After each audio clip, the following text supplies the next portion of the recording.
Bueno, el tema de las aguas transfronterizas está prácticamente ya dentro de la Agenda Global del Agua. Yo la Agenda Global del Agua la identifico como la parte de los lineamientos, principios y directrices que están planteando los organismos supranacionales. En este caso, para el caso de las aguas transfronterizas, ya se encuentra en los Objetivos de Desarrollo del Milenio, en la Estrategia a Mediano Plazo de la Seguridad Hídrica del Programa Hidrológico Internacional y en el diagnóstico del Banco Mundial. Lo que nos están diciendo es que para antes del año 2030, la gestión integrada de los recursos hídricos debe de considerar la cooperación transfronteriza, y eso incluye a las aguas transfronterizas. Pero ¿cuál es el panorama? Tenemos 276 cuencas transfronterizas que están representadas en este mapa. Son compartidas por 145 países. De esos 145 países habitan casi el 40% de la población mundial. A esto tendríamos que sumarle de forma muy reciente el inventariado que ha hecho la Asociación Internacional de Agua Subterránea, el Centro de Estudios, IGRA, que sería en sus siglas. Para 2015 tenemos 592 sistemas acuíferos transfronterizos. Es decir, aquí lo que ya se está planteando es la conexión de las aguas subterráneas con las aguas superficiales para considerarlas como un todo, es decir, una gestión integrada. No obstante, lo que quiero dejar bastante claro es que desde hace 150 años a la fecha se le ha otorgado mayor atención a las aguas transfronterizas desde el punto de vista de la cuenca hidrológica. Hay un número muy importante de tratados de aguas superficiales, de cuencas hidrológicas compartidas, pero no así con los sistemas acuíferos transfronterizos, porque son un tema bastante reciente. Uno de los problemas más importantes de las aguas transfronterizas son el tema de su distribución política. Y para ello, aquí voy a adoptar un poco de la perspectiva del derecho internacional.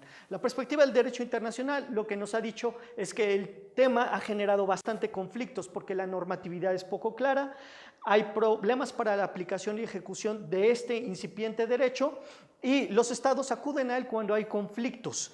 Para ello se han creado entonces principios de carácter precautorio para resolver los conflictos en aguas transfronterizas.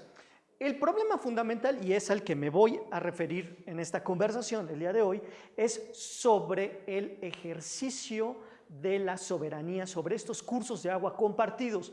No queda bastante claro. Aquí la geografía en verdad juega un papel bastante importante, estratégico.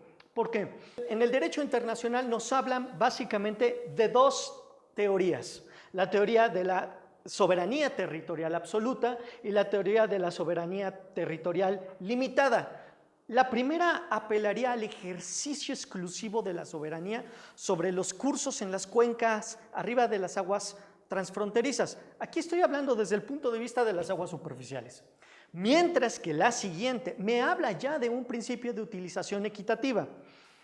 Esto me recuerda mucho entonces, o nos debe de recordar, que la soberanía territorial absoluta llama a este conflicto, o nos recuerda este conflicto que hubo entre México y Estados Unidos en 1895 con la tesis del ex procurador estadounidense Hudson Harmon, cuando planteó una resolución en la que apelaba al ejercicio exclusivo y a la autodeterminación económica de los Estados Unidos para el ejercicio y control del Río Grande. Y esto en detrimento de los derechos que México ya reclamaba en ese momento sobre el Río Bravo. Esta tesis entonces decía, palabras más, palabras menos, Estados Unidos tiene el derecho sobre el control político y el ejercicio de la soberanía territorial exclusiva en la parte de la cuenca alta de los Estados Unidos. Eso no interesa qué es lo que pase allá abajo en la parte baja. Entonces, esta tesis de la soberanía territorial exclusiva se ha intentado aplicar en otros países, como lo vamos a ver más adelante, fundamentalmente en el río Jordán, entre Israel y los países aledaños, en el río Indus, India y Pakistán, también internamente en los Estados Unidos, en el río Columbia, Estados Unidos y Canadá, Estados Unidos y México, y el río Lauca entre Chile y Bolivia. Se ha intentado aplicar ahí. Sí quiero decir, por favor, siguiente, que ya es obsoleta.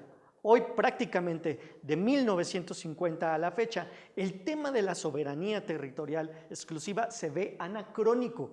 Y hoy lo que se plantea es la soberanía territorial limitada, es decir, la utilización equitativa, que parte del principio de que el río, la cuenca hidrológica y todos sus afluentes son de bien común, son un bien común. Seguirá siendo, si vamos a la parte de los sistemas acuíferos transfronterizos, parte de la polémica. ¿Por qué? Porque todavía no queda claro si esto va a ser una soberanía permanente o una soberanía compartida. Dos resoluciones de Naciones Unidas, la de 1962, soberanía permanente sobre los recursos naturales, dice que los estados tienen la soberanía, es decir, el ejercicio, el control político sobre los recursos naturales desde la superficie hasta prácticamente el núcleo de la tierra. Pero para 1973 se publica otro documento que es la Resolución 3129, Soberanía sobre los Recursos Naturales Compartidos, que lo que dice es todo lo contrario. Los estados tienen recursos transfronterizos y se deben de poner de acuerdo para compartirlos. Esto no queda claro sobre las aguas subterráneas transfronterizas, que es un elemento que entra dentro de la gestión integrada de las aguas transfronterizas.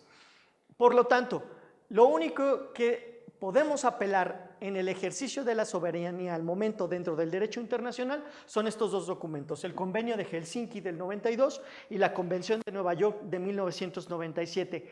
En ambas se reconoce la soberanía de los estados sobre sus recursos compartidos, pero apela a la utilización equitativa, uso equitativo y razonable, obligación de no causar un daño significativo, obligación de notificar e intercambiar información homologada y la obligación de cooperar.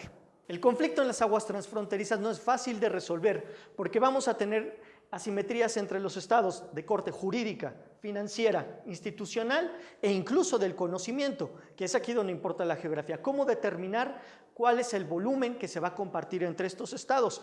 Por ejemplo, un tema emergente es la calidad del agua. La calidad del agua no está dentro de los tratados de aguas transfronterizas superficiales, es algo que está empezando a incorporarse.